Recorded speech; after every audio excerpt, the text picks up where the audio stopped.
Ladies and gentlemen, welcome back to CSTV. I'm your host, Kathleen Eagleton. So, Madam CS, and this is a striker. Stay tuned and have it true and true. For the new members in this particular channel, can remember to subscribe, like, and share this particular video. Turn on the notification bell so that each time we are dropping a video, we are going live, we are able to get a notification. For our continued supporters, that is the returning subscribers, asante sana, may God bless you, continue supporting us, comment down below and share our videos even to your platforms, and may God bless you for your support. Now, on today's striker, actually, we're going to look at the impacts of the impeachment of the Deputy President of Kenya, that is Gachagua. How is it going to shape the political behavior of this particular country? For the last 2 weeks, we have had these political temperatures. Everywhere are talking about impeachment motion. Mutuze has become the talk of the day. DP Gachagua has become the talk of the day. Lawyers like the likes of Dewa, have become the talk of the day. A lot has been rotating around the National Assembly, the Senate, and etc. And the news were all about Gachagua. Okay, eventually he was impeached, and on Thursday night he was impeached, and by Friday the National Assembly had already approved actually the nominated next deputy president of the Republic of Kenya, that is Professor Kithure Kindiki. But now this raises the question: how is this impeachment actually going to shape the political behavior in this particular country? Number one, I think as far as this country is concerned, any politician or anybody now is going to run alongside another candidate as the deputy president. Like whoever wants actually to be a deputy president for somebody, they will have to enter into a serious power agreement or into a election coalition, and maybe they are likely to make it, I don't know, legal publicly, because the people have learned, politicians have learned, that it's one thing to be promised something and it's one thing for this thing to be implemented. And I think for me the greatest mistake that the guy did, number one, this guy did not have a political party of his own that he brought to the table to say now that is a coalition. Because when you look at even at the likes of Musalia Mudavadi, Wetangula, these people came with their political parties. But when you look at Rigathi Gachagua, he didn't have a political party. So I think going forward, anybody who could wish to become a deputy president, there's a very big probability, up to 99%, that they will want to have their own political parties. Such that if we, at the worst case scenario, things go the Gachagua way, even at the National Assembly, you have people who will actually support you. You are members of parliament, and even your senators at the Senate. And this is the support I think Rigathi Gachagua missed at the National Assembly and at the Senate, because no political party. So it was at the mercy of those people maybe who could reason behind beyond the politics. So that's one way I think this impeachment is going actually to shape the political behavior among the politicians in this particular country. Number two, it is going to impact the voters' behavior and the voting and the political behavior among the citizens of this particular country. And specifically, I'm talking about Mount Kenya and Rift Valley. When in 2013, when we had President Ruto and President Uhuru Kenyatta coming together, at that particular time, when they had a case at the ICC, the thing that they brought into, the meta thing that they ran with when they came into power, is that they wanted to bring reconciliation among these two ethnic groups, which had a very bad conflict in 2007. So the coming together of Ruto and Uhuru played a very big role in reconciling these particular groups, And up to 2017, everything was quite good until when they broke out. But still, the people of the mountain, and I'm not talking about the eastern side of the mountain, this other side, they actually supported even Ruto, etc. And they gave him a lot of votes. Let's not run away from it. Mount Kenya really voted well for President Ruto. And now, the same president who gave them a deputy president has actually turned against them and taken the presidency to the eastern side of the mountain. And remember, Kiture Kindiki did not campaign for president. It was not like the volunteer campaign of President Ruto. So you see, the people feel betrayed. And I'm meant to understand, when the president will come on the ground to seek for election for votes in 2027, it's not likely to be easy. They normally say itakuwa ngumu kupanda mlima. And from where I think the Kenyans, people feel so much betrayed, or there's an aspect of mistrust, because the president had even stood in a national television and told Kenyans that he will never wish his deputy president, he will never allow his deputy president to be humiliated the way he was humiliated in the previous regime.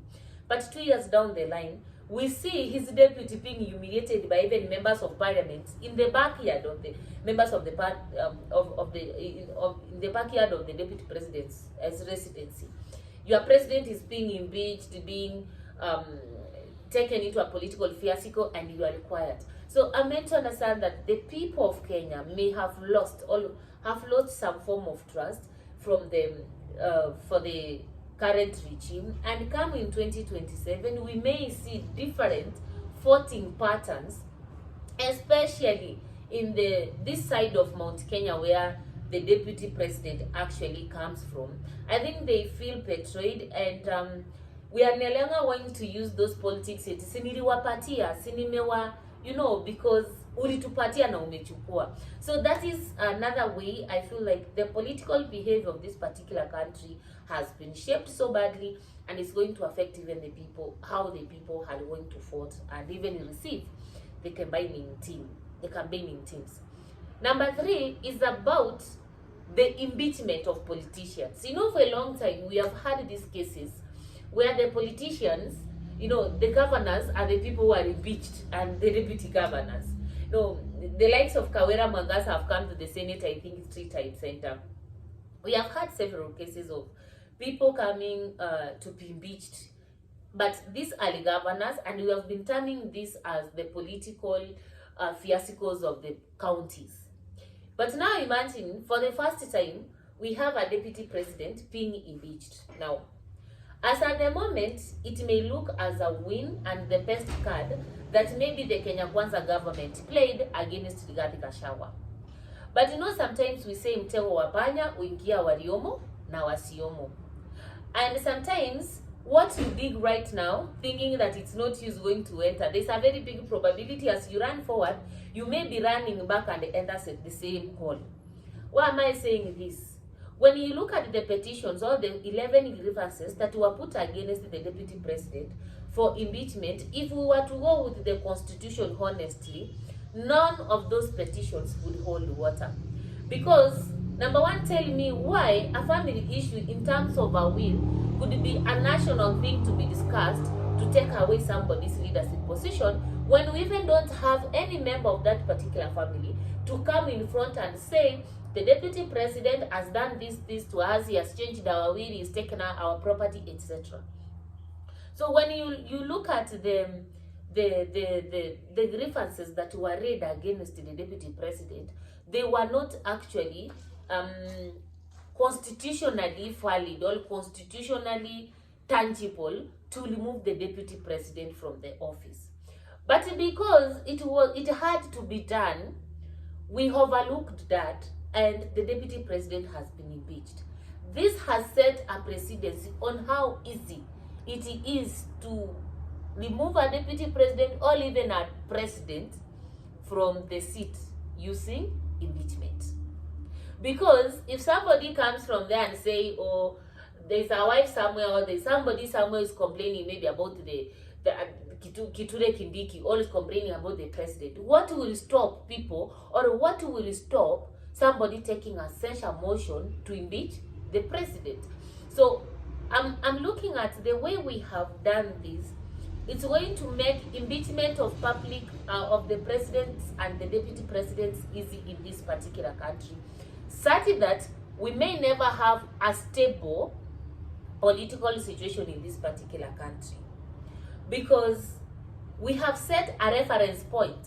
You know, the Senate will always be saying, in the impeachment of so and so, this and this gained this and this, and given that, this one also must hold. So you realize that we have set a very weak reference point for impeaching a deputy president or even a president in this particular country. And going forward, if the presidents of this country and the deputy presidents of this country are not going to be clear about this and start respecting the constitution of this particular country, the truth of the matter is we will not get it as a surprise if we get somebody petitioning the impeachment of the president of this particular country. So I'm also looking at, we have made impeachment process so easy. We have made the constitution so we have overlooked it. And going forward, as far as the politics of this particular country is concerned, there is a very big probability we may lack stability in terms of holding office because of the weak reference point in terms of impeachment has been done. And maybe finally, what I can say is that when you look at the rate at which Kithure Kindiki was verified at the National Assembly, of course they had up to within 60 days to do that. But the funny thing is that this thing, it was the president, the deputy is impeached on Thursday. On Friday, the National Assembly has already verified Kithure Kindiki. It tells us that actually this is something that was predetermined already. So it has also told Kenyans, it even tells even the political class, that sometimes even when you are going to get this position of a deputy president, you are not so sure whether your face has been predetermined. You are just there as a flower girl, and once your value elapses, you win and they threw you away. So I'm also meant to understand it has brought a lot of mistrust both in the political class and in the voting class, such that going forward, any slight provocation of in terms of somebody who wants to be impeached may end up making dictators. And I want to tell you why. In 1982, when there was an attempted military coup on President Moi, after that he changed and became a dictator for life. You know, he felt like his power was threatened. He changed to Kenya into a single party state. He made voting become a Mlolongo voting, and he suppressed all the political opposition leaders in this particular country. The civil society did not even have its way either, nor was the media, etc. Why? Because his power was threatened. Imagine a situation whereby, for example, right now, if 2022 Gachagua files and becomes the president, and he has felt what it means to be impeached and how easy the impeachment process it is, what do you think he will become? He has to go the Moi way. Consolidate power in a way that he will be assured that regardless of whether the country goes down economically, politically, his power is intact. The same thing applies to President Ruto. The impeachment process he has seen, it's an easy one. And maybe he has seen that it is very easy to sway the minds of politicians in this particular country.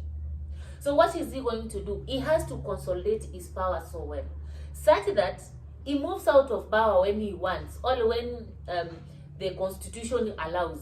Because he will not sit and watch himself being impeached the way his deputy has been done. So what I'm trying to say here is, the change and this impeachment has brought actually is going to be reflected even in terms of how those who get in power are going to work hard to consolidate that power, not by necessarily actually serving the people, But you know, by ensuring that whatever resources is within their reach, they use it to consolidate power, to protect their power, and to suppress uh, whoever wants to oppose them. So those are my thoughts. What do you think actually could be the impact of this particular impeachment? Do you think actually Rigathi Gachagua is going to rise? Is he likely to rise through the sun? Do you think Rigathi Gachagua will be in the ballot? Do you think even he's going to resign? And do you think this thing is going to sink well in terms of the political career of President Ruto? Comment down below in the comment section. Kindly remember to like, share this particular video, and subscribe. See you next time.